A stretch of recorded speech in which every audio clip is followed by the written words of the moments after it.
Bonjour, je suis Yolande Poirier d'Oracle Technology Network et je suis ici à Devoxx France pour parler avec Arnaud et David. Bonjour. Bonjour. Bonjour. Alors dites-nous, qu'est-ce que vous faites, Arnaud?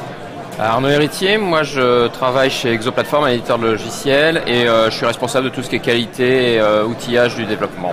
Et je participe donc à la programmation du Devoxx depuis 2 ans.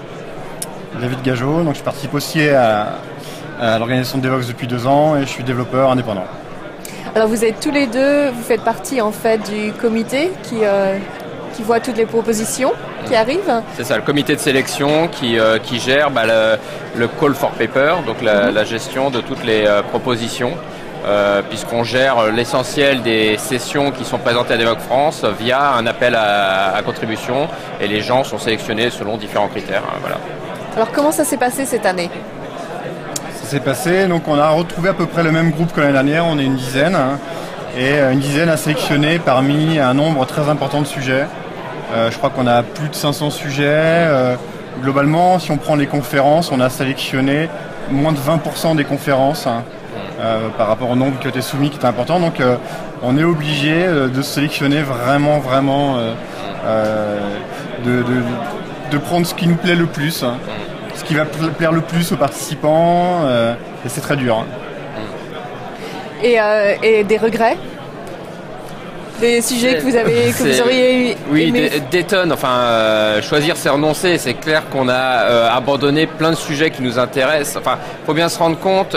Donc là, je crois sur les conférences, il y en avait plus de 300 qui ont été soumises cette année. Donc on a sélectionné effectivement une cinquantaine, quelque chose comme ça, un peu plus.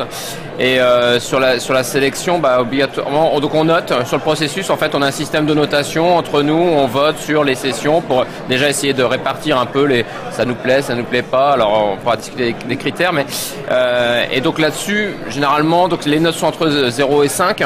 Et je crois qu'on en a pris quasiment aucune en dessous de 4,4, 4,5. Donc voilà, la barre est très haute du fait du nombre de propositions. Et on sait très bien que celles qui étaient juste derrière, elles étaient aussi très bonnes. Mais voilà, il n'y a pas la place après pour la taille de l'événement pour les accueillir. Ouais, c'est dur pour nous, mais c'est dur aussi pour ceux qui ne sont pas sélectionnés. On se dit, j'ai proposé quelque chose de super qui intéresse beaucoup de monde, pourquoi j'ai pas été sélectionné? Et tu avais 4,5 sur 5 et les gens ils avaient 4,51 sur 5 et puis voilà quoi. On a un nombre de slots vraiment limite qui est limité par la taille de l'hôtel et on prend un mix de sujets qui, on l'espère, vont donner le planning idéal. Et forcément on passe à côté de certaines choses, forcément on oublie des gens, forcément on entend parler de speakers qui sont très bons puis en pratique ils sont pas forcément aussi bons, ça arrive aussi, c'est la vie. Dans le choix, de toute façon, il y a deux aspects quand on fait nos votes. Alors, bien sûr, donc on est un groupe d'une grosse dizaine de personnes avec des profils complètement diversifiés. Enfin, on n'a vraiment pas du tout les mêmes expériences. Quasiment tous sont indépendants.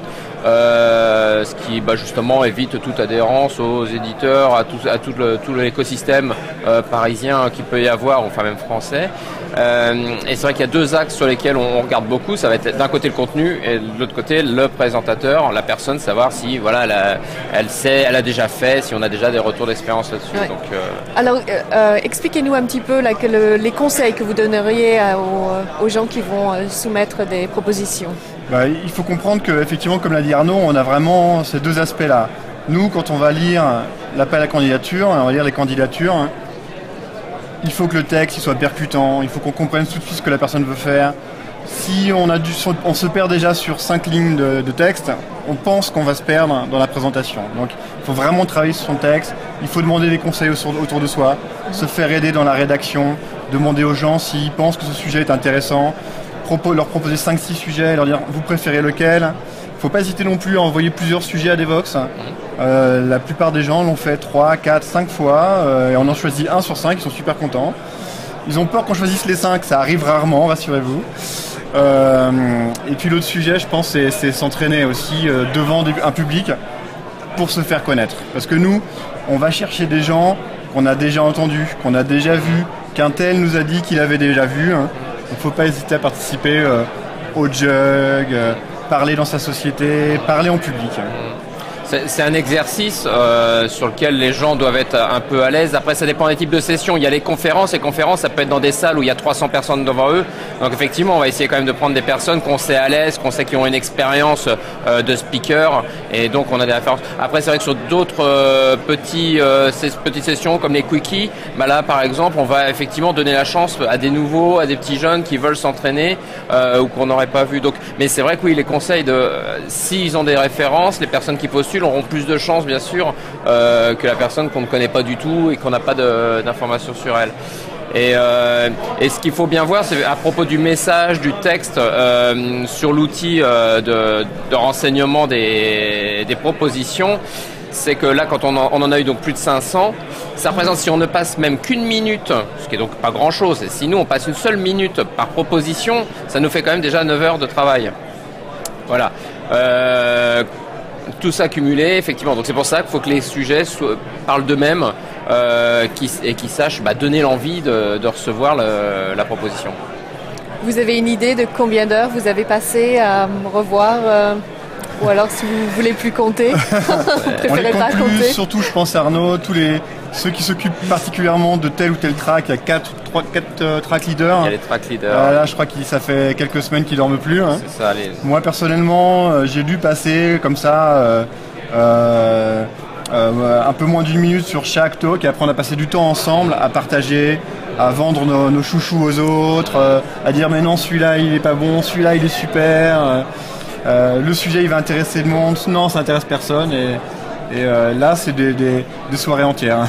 Ouais, en gros il y a trois parties. Il y a la partie où on commence nous à recevoir, voter sur les propositions. Donc ça effectivement ça va nous prendre quelques heures, quelques soirées à lire l'ensemble des propositions, se donner un avis sur chacune des propositions. Après il y a la partie sélection.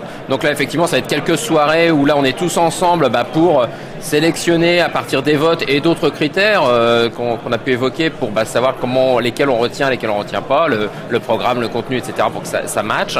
Et la troisième partie, c'est une fois qu'on a sélectionné, c'est pour effectivement généralement les leaders, mais même tout le monde aide, ça va être la gestion organisationnelle pour vérifier que les gens viennent, gérer les speakers qui viennent de loin, les annulations, les programmes, créer le programme lui-même, donc mettre dans les cases, avec les salles, le planning, etc. Donc c'est les trois grosses parties et ça nous prend, donc je sais plus, on a commencé en décembre cette année, novembre-décembre, ouais. On a commencé par là et donc jusqu'à fin mars, donc ça nous fait 4 mois de bien plein sur le temps en soirée, week-end. Ouais, encore récemment, on a été obligé de réaffecter vraiment tous les talks aux bonnes salles en fonction de la taille des salles. Rien que ça, à 4, ça prend une journée complète. Alors, vous avez un Devox l'année prochaine, je pense. Et est-ce que vous cherchez des gens pour vous aider? Ouais, pour le comité de sélection, alors ça va dépendre effectivement du renouvellement. L'année dernière, effectivement, l'équipe était restée stable. Je ne sais pas si l'année prochaine, ça sera le cas.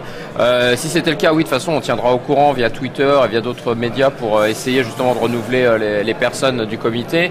Et ce qu'on peut conseiller, c'est nous, on essaye de trouver des gens qui ont un esprit assez large, qui justement, parce que c'est un peu aussi la différence de Devox ou même Devox France, c'est que c'est pas du pur Java le langage, c'est l'écosystème Java. Donc on a besoin d'avoir à nous tous une vision assez globale sur tout l'écosystème.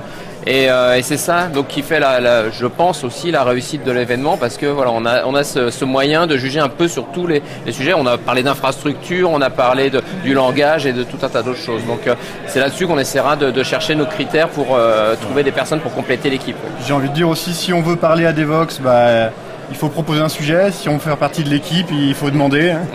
Il faut juste nous contacter, c'est évident. C'est le plus simple. Les gens motivés, forcément, ils trouveront sans doute une place. C'est ça. D'accord. Merci beaucoup d'être venu nous parler. Je sais que vous êtes très occupé, alors on va vous laisser partir. C'est gentil. 5 minutes à 6, c'était super. C'est ça, voilà, c'était notre petite pause déjeuner. Merci beaucoup. Fantastique. Ok. Merci beaucoup. Merci. Merci.